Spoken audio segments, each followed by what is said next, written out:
Hello students, in this session of Sparks we are going to see the revision of general and cell physiology. As your physiology classes was done for our FMG students, we are going to start our physiology revision, isn't it? So in this we are going to see in discussion in view of questions and in view of concepts, whatever you have been done in your classes, we are going to step by step mold your concepts in view of questions. Okay, so this is what we are going to do in this part of general and cell physiology. We will be discussing some questions regarding concepts. By that way we will complete the whole general and cell physiology. So what is the main thing in this revision part? Means you can study, right? You can attend the classes, but what is main thing? Revising is main thing and solving questions is main thing at last, right? So this will give you more hopes and this will make you to think much more when you are solving questions. You have to rule out the questions and then see how much your revision have been applicable to your questions whatever you are solving. So this is what we are going to see in the step-by-step part of our revision, starting from our general and cell physiology. The first question we'll start and then we will discuss on, try to complete the whole physiology as much as possible. Clear? Further we will complete on the nerve and muscle and further topics as well. So whoever have done with their whole complete physiology, then this would be very much benefitable for them to recall their concepts. Clear? Yes. So first question is the major concentration of ions present in ECF. Okay, the first question is, see, the major concentration of ion in ECF, and options you can see sodium, calcium, potassium and magnesium. Okay, so in this the answer regards in the concept of you have to know some point about ECF and ICF in the general part about the fluids, isn't it? Then you can able to answer this kind of a very simple question. Okay, in general and cell physiology no one is going to ask you a very tough question, and I will be saying you in this place or in this topic they can able to ask in a view of clinical questions. Apart from that, in this topic they cannot ask you a very tough question, very simple one liner which can make you confused, they can ask as well, right? So in this major concentration about ECF and ICF, what you have to know, okay, about if we are speaking about body fluids, what you have to know, 60% of the total body weight.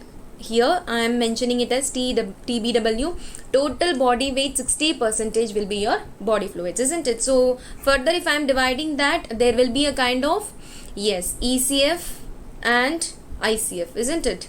Yes. Further ECF, how much is the percentage of ECF and how much is the percentage of ICF? That is 20% in your ECF and 40% in your ICF. So that is very important. If at all we are speaking about the further concepts, means how much they are having, means 1/3 in your body is consist of your ECF part and 2/3 is consisting of your ICF part. Very simple. Further if we are dividing in ECF, what can be divided? This 20% can be divided into 5% and 15% further, isn't it? If at all they are dividing like that, 15% will be your IF. IF, what is IF? Interstitial fluid. Interstitial fluid, and 5% of your ECF is always plasma. Okay, this is how they are getting divided, and this is the all over simple overview about your body fluids. So plasma, if at all we are seeing, this is 1/4 of your ECF and this interstitial fluid is 3/4 of your ECF. By this way you can solve many questions as well. If at all they are giving the value of your ICF, or if at all they are giving you a value of plasma and interstitial fluid, you can able to find easily ECF, isn't it? See, for example, your ECF, extracellular fluid, is equal to, how we can calculate, by your plasma plus interstitial fluid, isn't it? You can calculate this by this way. If at all in the question they are giving the plasma value, or if at all they are giving the interstitial fluid value, you can able to combine them and you can say the ECF value. If suppose they have given extracellular fluid amount, then you can able to find the ICF amount, isn't it? So by that whole the way you know that 60% of the total body weight. This is the basic rule you have to remember. So about speaking in view of ions, what you have to know about ECF, extracellular fluid, and intracellular fluid ions you have to know, means the very important thing you have to know is sodium, then which comes in the view of more concentration. Very, very important. Sodium is present in more concentration in your extracellular fluid. That is very, very important to remember. Apart from that, you have calcium, you have chlorine, you have also bicarbonates as well.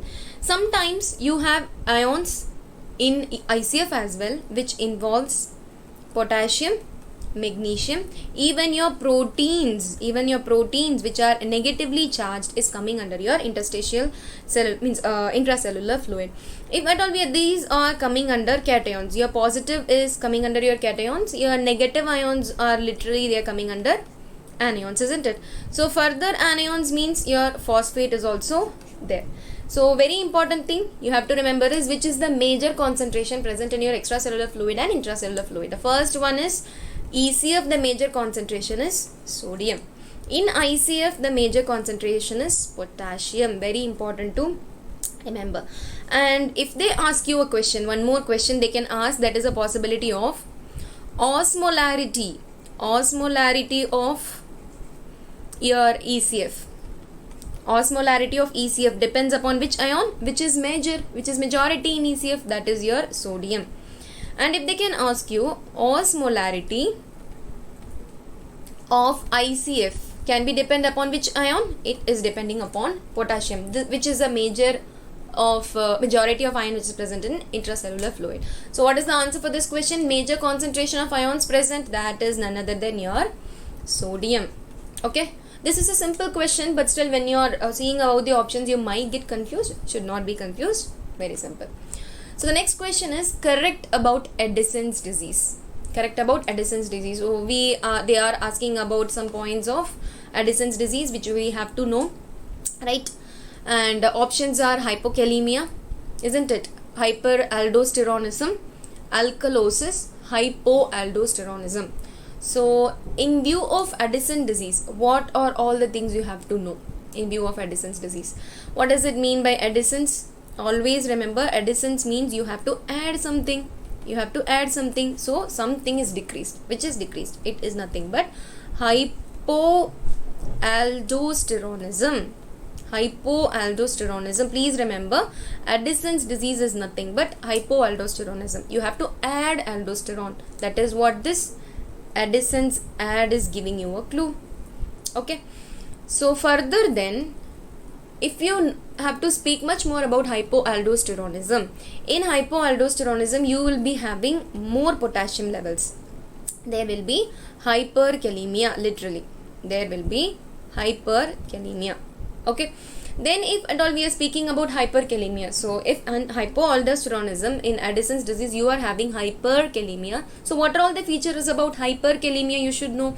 See, there is two things which you have to remember. First, if decrease in potassium, which is hypokalemia, you have to know some things, some features. About hyperkalemia, you have to remember some things. What are all those things which have to be understood here? See, the first point is your insulin increase will decrease your potassium levels in the body. Please remember, increase in insulin will be decreasing your potassium levels. Then what about hyperkalemia? Decrease in insulin will increase your potassium level. So this is the first feature which you have to remember. The second feature which you have to remember is same for aldosterone also. Increase in aldosterone hormone levels makes hypokalemia. So if at all there is increase in aldosterone, that is nothing but your hyperkalemia. Okay, so what we call it as increase in aldosterone level, that is called as Conn's disease or Conn's syndrome. Okay. Then if at all increased aldosterone levels, just now we have seen, means you will be having hyper in the sense decreased. Yes, decreased in the sense hypoaldosteronism. In hyperkalemia you will be having Addison's disease. Okay, just now we have seen about Addison's disease. There will be hyperkalemia, potassium levels will be high. See, in the ion, for example, when we call it as hyperkalemia, in your interstitial, in your extracellular fluid, there will be too much of potassiums, isn't it? If in your extracellular fluid there is more potassium, then you call it as hyperkalemia. So if there is more potassium, what they will do? They'll come inside. They'll come inside. They will come inside the cell. So instead of K plus coming inside, your H plus, your protons go outside. So whenever your protons is coming inside your metabolism, what we call it as? It is called it as acidosis. Acidosis, right? So that is why in hyperkalemia people you will be having acidosis. The next important feature you have to remember is the patient will be having acidosis if the patient is having high potassium levels, hyperkalemia. So if at all we are speaking about hypokalemia, it is vice versa. There will be alkalosis. There will be alkalosis. So these are the few terms, important terms you have to remember in terms of potassium ion and in terms of aldosterone also. So what is the correct answer for this question? Correct about Addison's disease, and the options are hypokalemia. It cannot be hypokalemia because we know that potassium levels will be increased, right? And hyperaldosteronism. Hyperaldosterone in the sense it comes under Conn's disease. Alkalosis cannot be possible because alkalosis is a feature of hypokalemia and Conn's disease. Okay, then hypoaldosteronism is the correct answer, in which there will be less aldosterone levels in Addison's disease, right? So if in view of your potassium and in view of your aldosterone we have spoken more, then the next question now we are going to see is patient presented with a complaint of dyspnea. Okay, the patient is having dyspnea, shortness of breath, he is having difficulty in his breathing, and his respiratory rate is also not much good, and for past 2 days he is having this difficulty in past 2 days. On examination the blood pressure is just 100/55, so he is a kind of a hypotensive patient, a kind of. Heart rate is 118 beats per minute. Interpretation of ABG. ABG means arterial blood gas report is given. pH is 7.50, PCO2 is 36, and your oxygen level is 34. So what this patient is having. And one more thing which is left here is your bicarbonates. The bicarbonates level must be between, if suppose 25, I'm saying it is 25, then what could be the possibility? Fine. So here you no need to see about oxygen levels, just see about bicarbonates, pH level and PCO2 levels. Okay. Yes. So just see the options over there. Option A is metabolic alkalosis, metabolic acidosis, both metabolic and respiratory alkalosis, and both metabolic and respiratory acidosis. What could be the possibility? So if at all you know about your basic things in pH, PCO2 and bicarbonates, then you can able to predict this answer. So seeing in detail about that, see always the normal value of pH is 7.35 to 7.45. Okay, so that is very important to see. And PCO2, your PCO2 levels is around 40 mmHg. You have to remember these are the normal values. And bicarbonate will be between 28 to 32, the measurement values. So this is the basic thing you have to remember. Okay, so if at all pH is decreased, then you will be calling it as acidosis, isn't it? You will be calling it as acidosis. If it is increased, you will be calling it as alkalosis. So interpretation of ABG is a very important thing nowadays in COVID infection, COVID markers, reading those things and treating the patient always also depends upon this ABG levels. And patient with a diabetic comorbidity and complications are also involving in these kind of a ABG interpretation, and then they might need a kind of a treatment. That is how they are important. So interpretation is very, very important. So if PCO2, the same thing, if PCO2 is decreased, you will be mentioning it as acidosis, isn't it? No, that is wrong. If carbon dioxide levels are decreased, then you will be making it as alkalosis, and that is too, carbon dioxide denotes your respiratory process, then it could be respiratory alkalosis. So in view of respiration we are speaking. Okay, directly by PCO2 you cannot interpret. If your carbon dioxide levels are increased, that comes under acidosis. Next, if you see about pH we have already done, and bicarbonates if it is decreased, then comes under acidosis. Bicarbonates increase, then it is coming under alkalosis. This is the very basic thing you have to remember. Okay, so for example, now I am giving very few two examples so that you will be able to understand how this works. Okay, yes. So for example, now I am saying, if suppose the value of the pH, and how we can able to interpret them. The interpretation of them is very, very important, because once, if at all you can able to interpret the ABG, then only you can say what is going on in your metabolism. And if suppose the comorbidity of patient along with asthma or a kind of a COPD patient, then this ABG might change within them. Okay, so if at all we are speaking about, for example, if pH is 7.30 and PCO2 is 45 and bicarbonates is 29, then what is the interpretation of this? See, 7.30, it falls under acidosis. PCO2 45, it is increased or decreased? It is increased, so it is also coming under acidosis. And if you see bicarbonate, it is normal, so literally it is respiratory acidosis.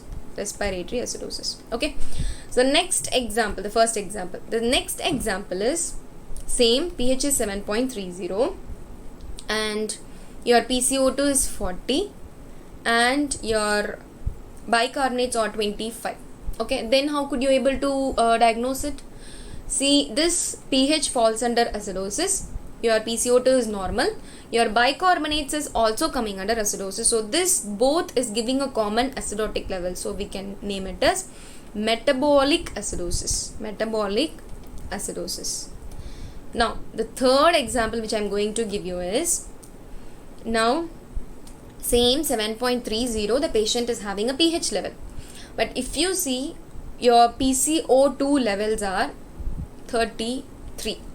Okay, now your bicarbonate levels are in a kind of same 26. Now how you will predict? See, in 7.30, in the sense regarding pH, you have to always compare with your bicarbonate and with your carbon dioxide levels. So pH is in a kind of acidosis, but if you see PCO2, it's in a kind of a alkalosis mode, but bicarbonates are falling under 26, which you will interpret as acidosis. So this patient is having kind of, this measurement is saying metabolic acidosis with compensated respiratory alkalosis. So this is what the interpretation of this patient will be. You have to always compare it with your pH. Please don't go with either bicarbonates or carbon dioxide, compare it with your pH as well. So this gives you the perfect answer. If suppose pH is in alkalosis mode, go which is comparing with the alkalosis, either bicarbonates or carbon dioxide. Then the second one will be compensating your metabolism. Okay, so this is what happens. So see the question again, your pH is high, isn't it? 7.450, in the sense it is more than 7.45, so this falls under alkalosis. So you have to compare it with the terms of alkalosis. So PCO2 36, it also falls under alkalosis. So bicarbonate, if you see, if it is 25, which I have written here, which I have given here, is coming under acidosis. So what we can say, this might be a possibility of, yes, this might be a possibility of respiratory alkalosis with compensated metabolic acidosis. But if in the option you are not having anything, just literally you can go with alkalosis, that too respiratory alkalosis. Here, respiratory alkalosis, not a metabolic alkalosis. It is changed, that is actually this is a bicarbonate. Here oxygen is mistaken as bicarbonates. So if at all this is bicarbonate, then 28 to 32 is your normal levels. 34 means the patient is having alkalosis. So in this question, see, I am writing it separately. pH is 7.50, PCO2 is 36 and bicarbonates are 34. So everything is showing alkalosis, isn't it? So this patient is having literally both metabolic and respiratory alkalosis. I hope you can able to understand this.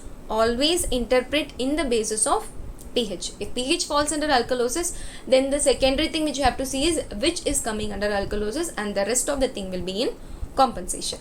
Now the next question which we are going to see, all of these are unsaturated fatty acids except, all of these are unsaturated fatty acids except. So in terms of fatty acids, in terms of cells, if we have to see much more, we have to see in detail about your cell, the components of cell, isn't it?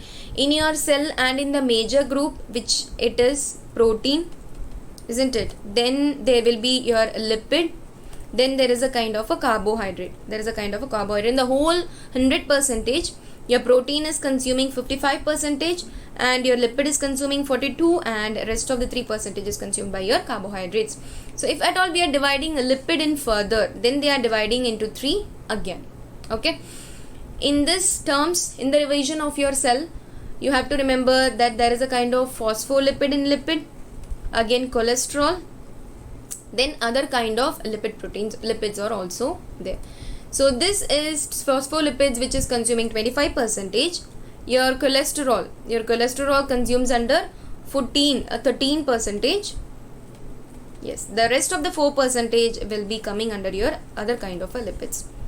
So in this phospholipids, if at all we are speaking, we have to see the whole structure, because the major component will be from your phospholipids.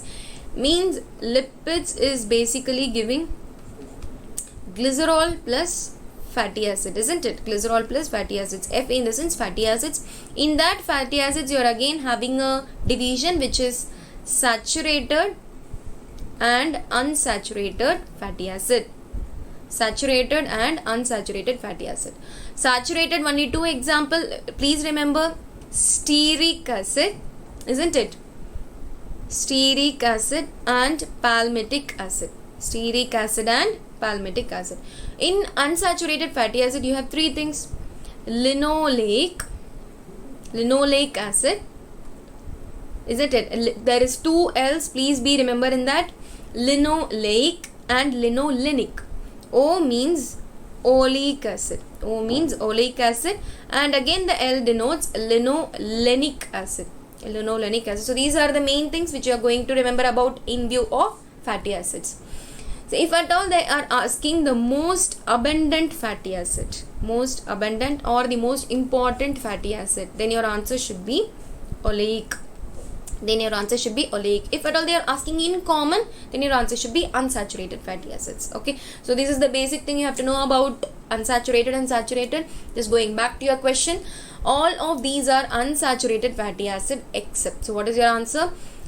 Linoleic is your unsaturated fatty acid, right? Palmitic is your unsaturated fatty acid, isn't it?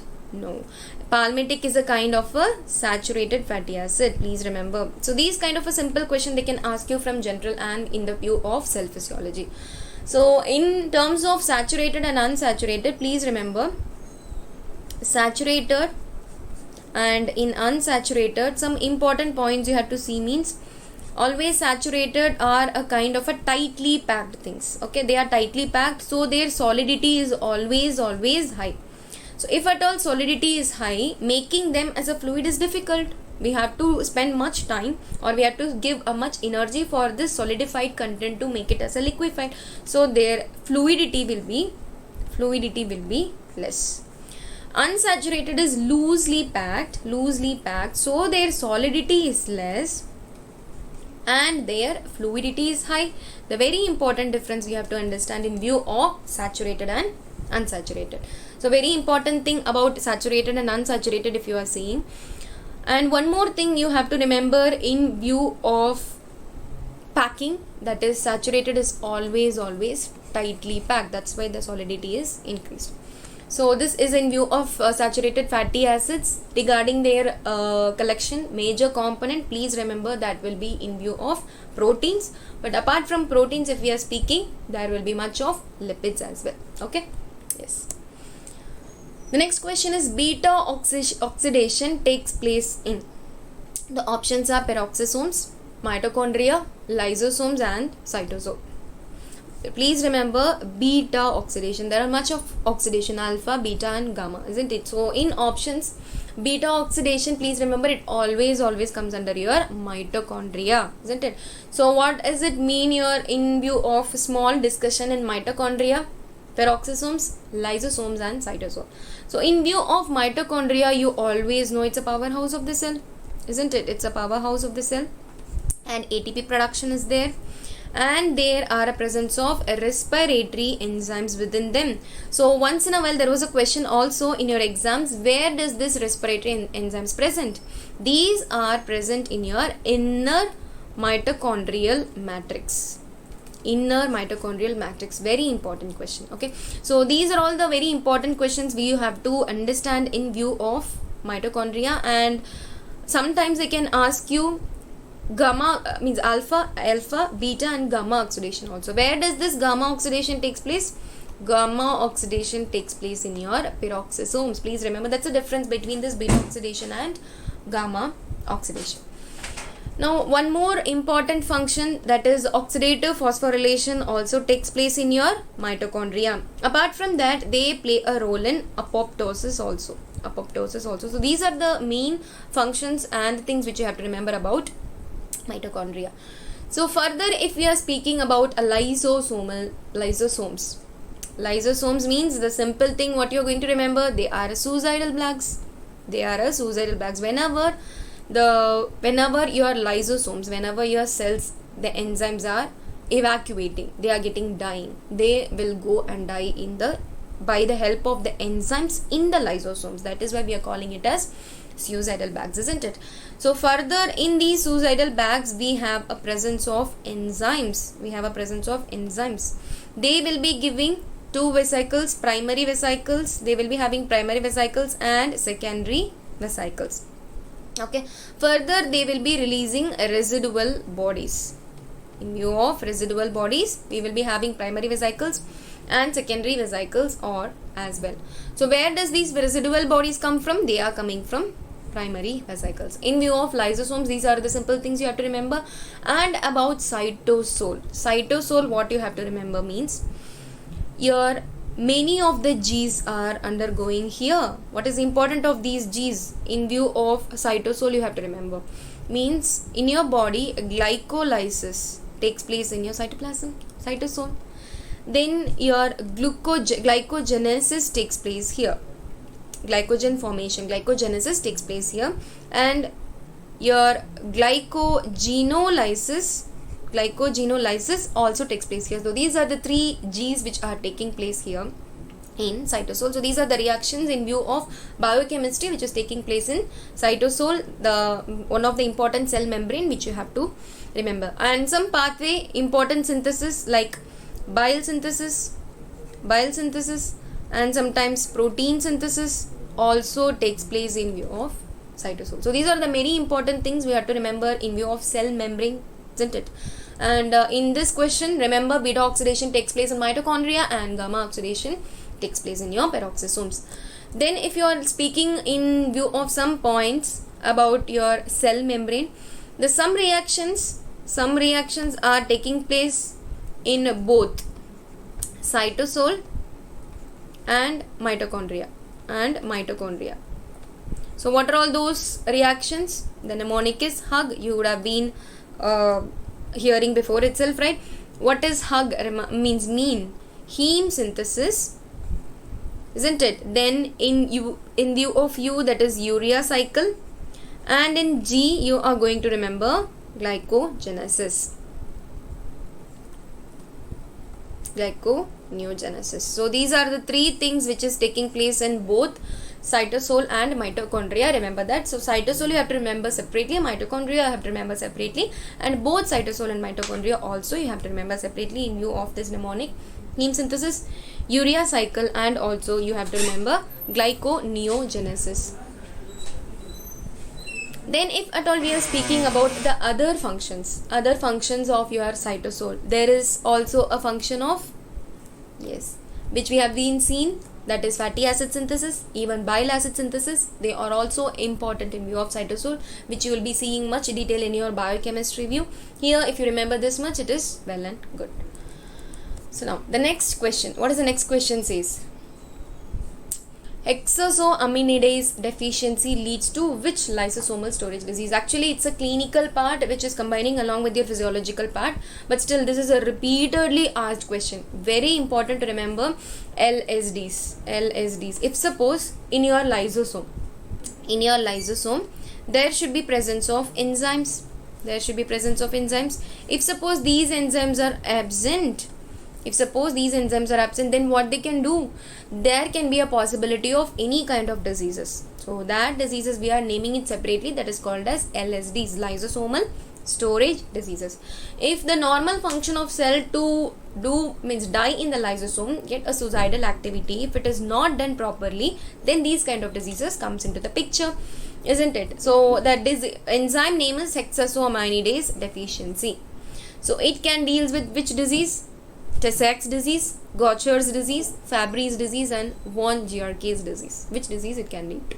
Yes, it is leading to Tay-Sachs disease. Very important. So Tay-Sachs disease is a disease where hexosaminidase deficiency will be there. So what about Gaucher's disease? In Gaucher's disease there will be galactocerebrosidase deficiency. Yes, galactocerebrosidase enzyme will be deficient. And in if we at all we are seeing about von Giarke's disease, it is not at all a LSD. It is not at all a LSD. It is coming under, yes, it is coming under glycogen storage disease. It is coming under glycogen storage disease. So this question, the reason why I have given this, it's a kind of a clinical question about lysosomal storage disease and about glycogen storage disease. You will be getting much of the questions. Please remember that, just to notify that the reason why I have given this question. Then if at all we are seeing the next question, a drug which acts on the stabilization of microtubule. So before this question I have to say some points about Golgi apparatus. Golgi apparatus. What is the importance of Golgi apparatus which you have to know? Yes, very very important. They are having a function of sorting and packing of proteins, isn't it? Sorting and packing of proteins. So one more thing, their function regarding their influence, like how much consecutively they are doing this function, is also very important. First from nucleus they will come, then they will reach their rough endoplasmic reticulum, rough ER, then they will reach the cis end of the Golgi apparatus, then they will go to the trans end of the Golgi apparatus. Always remember your cis end is the receiving end. So this is the mannerism and the conservation, how they are packing the proteins, isn't it? How they are packing the proteins.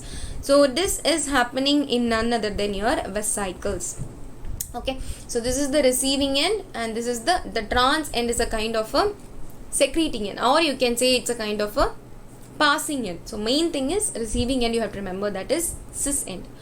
So in view of endoplasmic reticulum, what are all the things you have to remember? In endoplasmic reticulum, three things.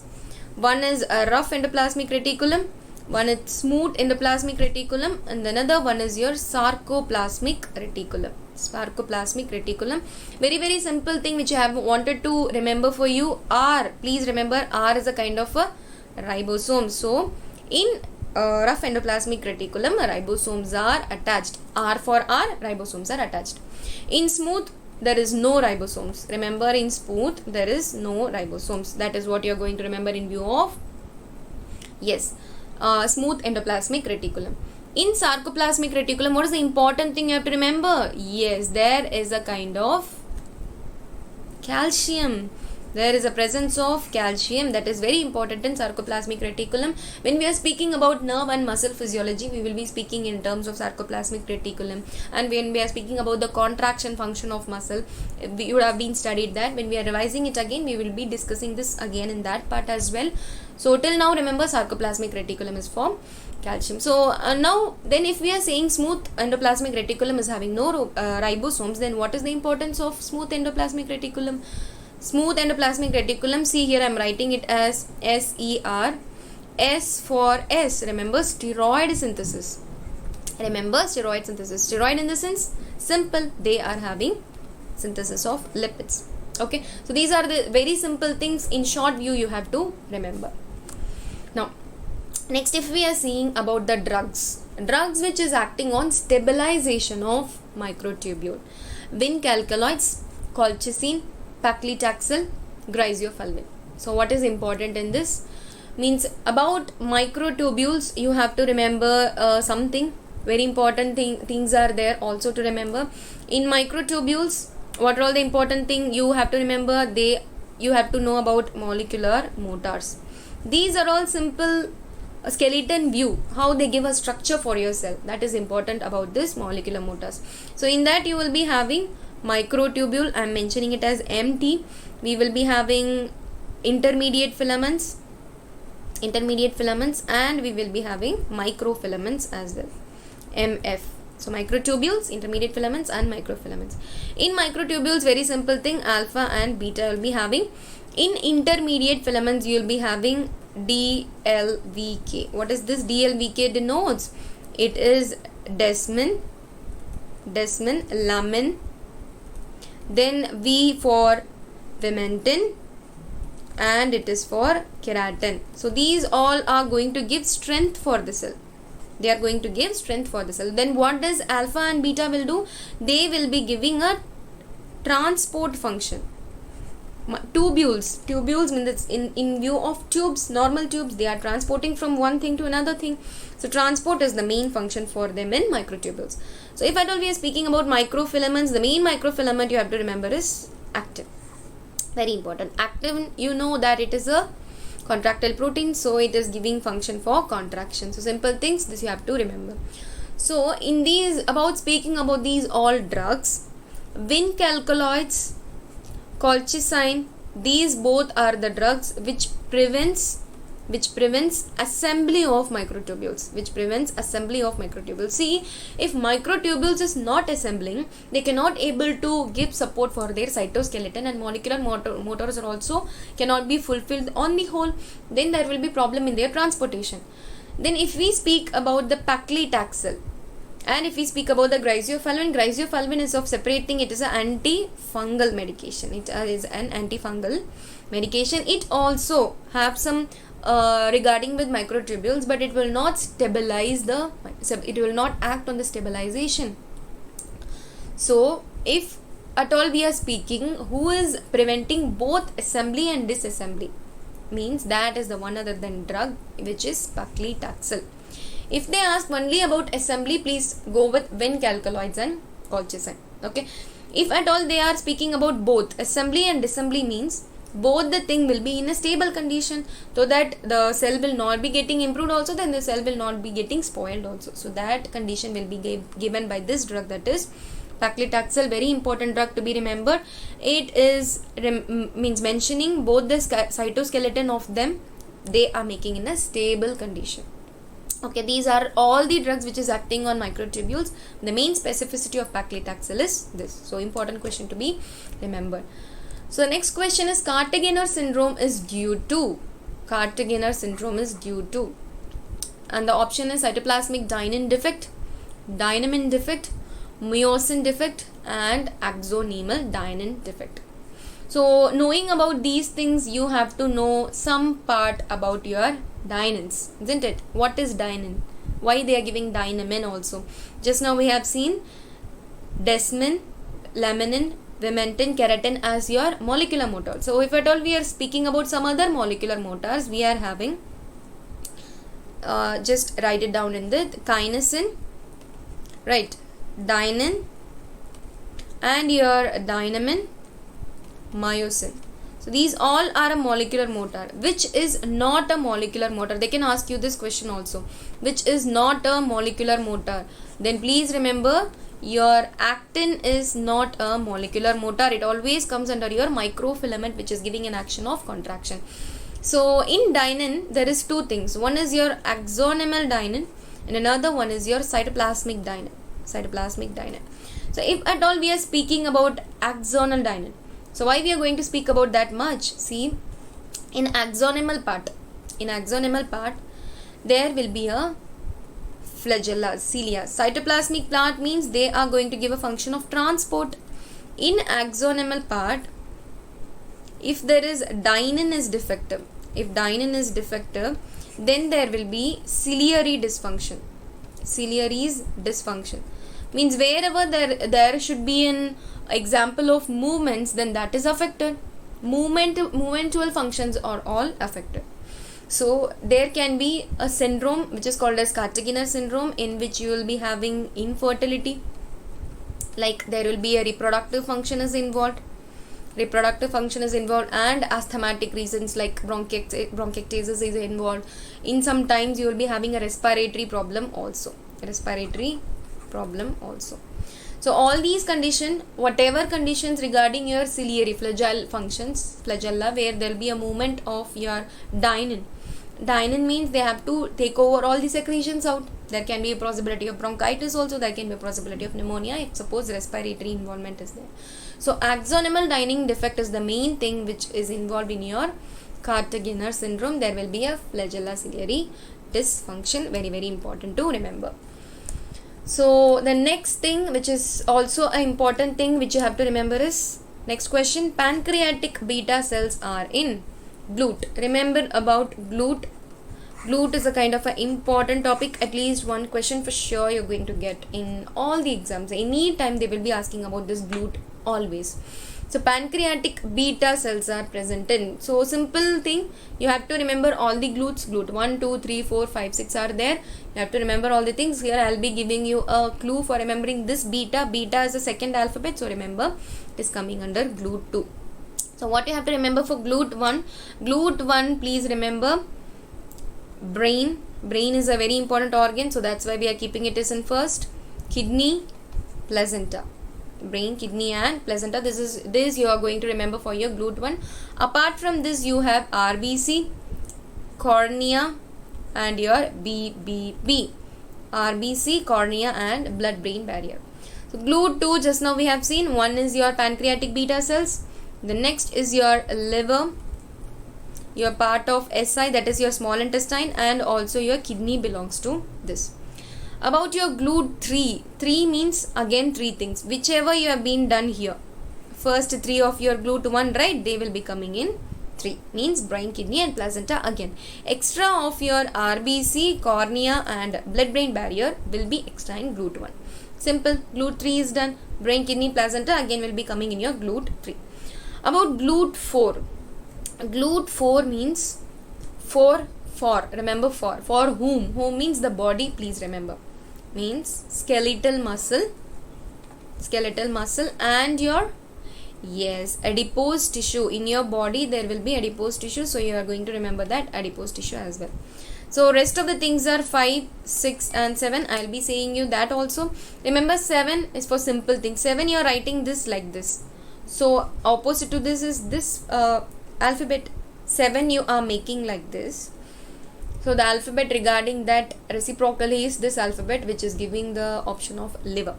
So remember in that way. The 2 which is left is 5 and 6. For 6 there is nothing over left.